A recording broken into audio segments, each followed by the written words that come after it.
guys, how you doing? I hope you are all doing great in your life. Today I am going to say you the most top 5 reason why not to buy a classic 650 parallel twin 2025 model. There are two types of men with different taste. I'm not generalizing it, but according to the population survey, men used to ride the motorcycle in a greater percentage than the other gender. That's why I'm taking a preference of different types of men and not different types of women. So coming to the men's preference, men prefer either a thick ass or a slim, you know, under 4.5 lakh on road Hyderabad. You're getting this 650cc parallel twin engine. So this is the same engine which we get, all the Royal Enfield segment bikes like Interceptor 650, GT 650, shotgun. So these all bikes share the same DNA. It produces same power. The power figures are like 47 bhp power. So that is one less than the Aprilia 457, which is again another segment. 52 newton meters of torque, and it goes 0 to 100 in fucking 6.5 seconds. So which is a little bit less because the tuned of this engine is a little bit on easy relax side. You will not feel that 47 bhp if you rode a GT. Then you can feel because of the 40 kgs difference between the GT and this weighs around 245 kg, and the GT weighs the lesser in all the four segments, four different bikes of the Royal Enfield series. GT weighs 205 kgs. So these all the numbers which I am saying is without petrol in the bike. The 0 to 100 pull that we get in this 650cc segment is the Interceptor does it quicker than the GT on 0 to 100. This review is not a first ride impression review, it's a long term review. It's not that I have ridden this bike for 2 or 3 times and I am putting my opinions here. I rode this bike for a longer time and I have enough experiences of these bikes that I will articulate here. So you have this Royal Enfield Classic, you have the same like this straight handlebar we have on the Interceptor 650 as well. So why will you buy this when you can buy an Interceptor 650 which is much more lighter weight and it is quicker, way quicker than this bike. Nice braking, suspension setup, ergonomics of the comfort increases in the Interceptor 650cc, then why should you buy this bike? The top 5 reasons to not buy a classic 650. Number 1, in life or in road, the first thing, the most important thing you need is your brakes. You can do this bike can do 170 kilometer per hour, but when you are traveling at that much higher speed and suddenly you press the brake, then you have to leave that on God, because the braking mechanism of this Royal Enfield, this classic 650, is that when you brake on higher speed, the ABS works in a very different way in this bike. It locks the wheel, then it releases it. You can feel the slips, wheel slips when you pressing the brakes on higher speed, which for a lot of new riders, it can scare them. If you have this point in your mind that you are going to ride this bike under 120 speed limit, then this is the best bike for you. It has a 320 rear disc brake, which is the longer in this 650 segment from Royal Enfield. Also you can see the front brakes as the 300 size, but still this 245 kg fucking big boy will make you scare when you hold its brakes. Second, when you are riding in India, no matter what state you are, no matter which area you live, you can feel the roads as similar to as Mars, just like the other planets where you have to be standing and riding this bike.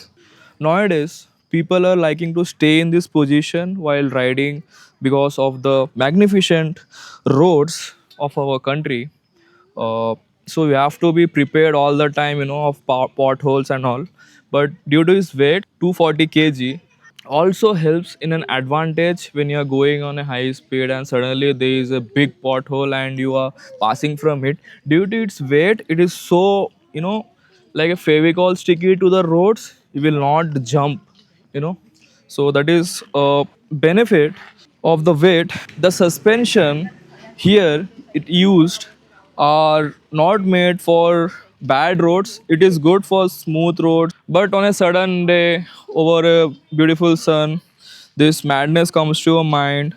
Let's go off road. Then you have to rethink the idea to take this bike to a place where there are no roads, because you're going to feel the jumps and jerks because of the suspension. The best suspension I felt in the whole Royal Enfield segment in all the bikes is that Himalayan 450.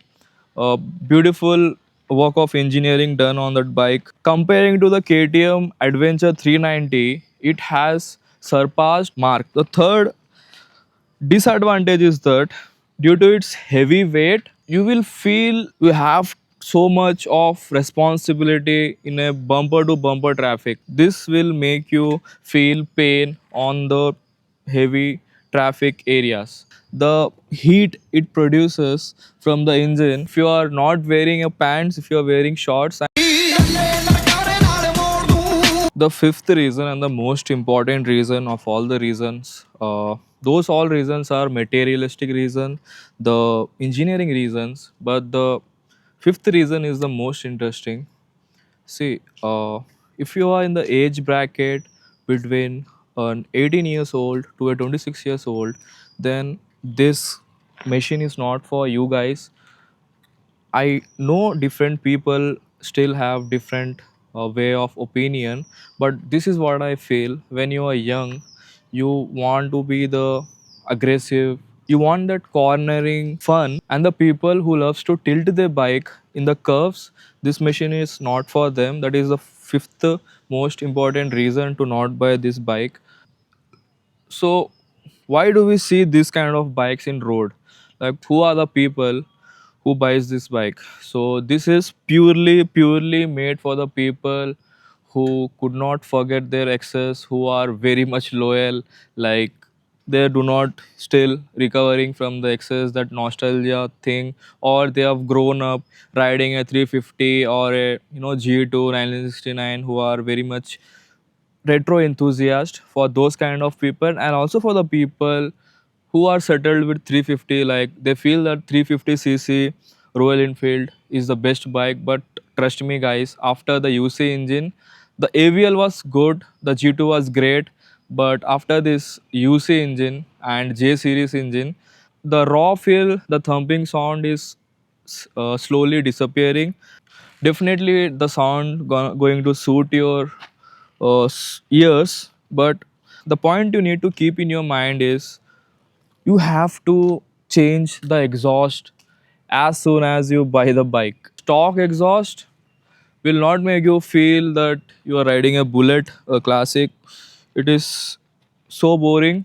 I have tried red roaster exhaust, but it is way too much irritating and loud. So I have changed it to this uh, fourth, fifth, sixth party. I don't know which party, but I love the bassy sound that it produces, not making you feel irritated. We all have our different taste, and I like this bassy sound. So that is my thing. The people who are above 80 to 90 kg weight, this bike should be the first preference. The more weight you put in this bike, the more stable it feels, the less vibration. Although vibration hits after 130 kmph, you can feel that on the seats. But if you have a more weight, then you can be comfortable. It will not make you look big. This bike is for the unique people who are gifted with the height above 6. Although height has nothing to do with how you ride, either you are 6'1" or you are 5'4", it doesn't matter. If you are more experienced in riding I have seen people with a height of 5'4" doing stunts, crazy, stoppies and wheelies better than the people who are 6'1". And it's all about the technique and how you ride, how experienced you are. Riding is never about height. So that is all about this classic 650 twin cylinder, new addition to the Royal Enfield.